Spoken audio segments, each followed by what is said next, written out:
Sa sobrang excited ko mga brother, hindi ko na na-unbox yung ating binili dyan sa may yellow basket, which is this one mga brother. Yan. This is a Hikvision dashcam. At first time na naglabas po si Hikvision ng dashcam dahil mas known sila sa mga CCTV, mga indoor and outdoor CCTV mga brother, no. So, wag na natin patagalin to. Feature na natin. So, ito na nga mga brother yung ating dashcam from Hikvision. Ang model po nito is C200S na mabibili nyo dyan sa may yellow basket na nasa screen. So ayan po siya, yung itsura niyan yan. So paano nga ba nag-ooperate ito? So kailangan niya syempre ng power at manggagaling po yung power niya dito mga brother.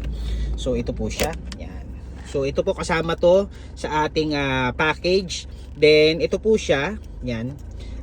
Ilalagay po dyan yung kanyang power, yung USB na yan. Then mga brother, po pwede po ito sa truck pwede po ito sa ating mga truck. So kung makikita nyo dyan, ifo-focus ko lang mga boss ayan 24 volts mga boss. So yan, pwede po siya sa truck. Pwede natin ikabit to sa ating truck mga brother para i-record lahat ng mga footages mga brother. So mula dyan, so tatakbo yung ating kable. Ito po yung kable. Tatakbo yan dito mga brother. Hindi ko pa kasi na ikakabit Tatakbo dyan, papaanuhin ko dyan hanggang dito. Tumakbo siya dito hanggang dito. Ipapatakbuhin natin yung kanyang linya hanggang dito. So ito po yung rear camera niya. Hindi ko pa po kinakabit. So pero ang plano ko, hindi ko po siya ilalagay sa rear. Plano ko po siyang ilagay dito sa loob para meron akong recording dito sa loob ng aking sasakyan. So ikakabit ko siya somewhere here. Choice naman ninyo kung gusto nyo ilagay sa rear or dito sa loob ng mismong sasakyan. So ito po yung footage niya mga brother. So ayan makita nyo po. Ayan. So mamaya papakita ko sa inyo pag nandoon na sa mismong application sa ating cellphone mga brother. So ano pa ba?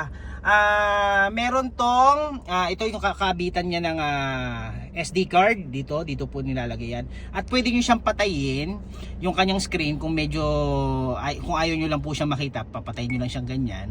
Pero nagre-record po yan kasi ayan po, nag-i-indicate po siya mga brother. So ayan po siya. Ayan, nagre-record pa rin siya.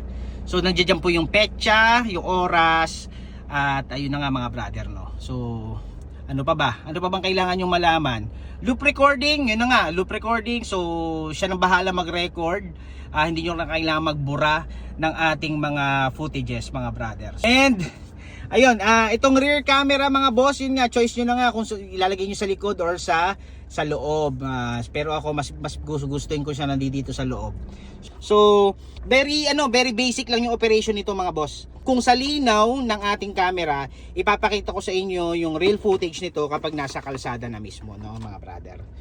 So ito na po yung ating footage mga boss So yan po yung ating dinadaanan, maliwanag pa.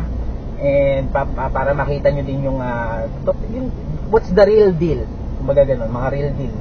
So 1 minute lang naman to. So samahan nyo ako, mag-drive lang ako para makita nyo rin po yung ating pinaggagawa mga boss So nilagay ko yan dito sa yung rear view camera. So nilagay natin yan dito sa may sa mismong loob lang. So kung makita nyo, medyo bakalat dito sa likod So pakita lang natin mga boss. So nandito tayo ngayon sa SBMA Subic. So yan po. Alright. And mamaya-maya pakita ko sa inyo kapag yung gabi naman. Alright.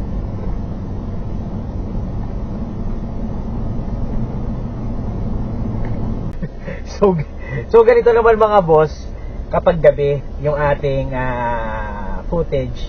So makikita nyo dyan mga brother, very clear pa rin yung ating footage. And may isa pa tong pangalan nito, may isa pa siyang feature which is yung G sensor. So yung nag-emergency recording siya, nahihiwalay yung recording niya sa ibang folder, which is yun nga, hindi po siya mabubura basta-basta unless burahin mo siya intentionally.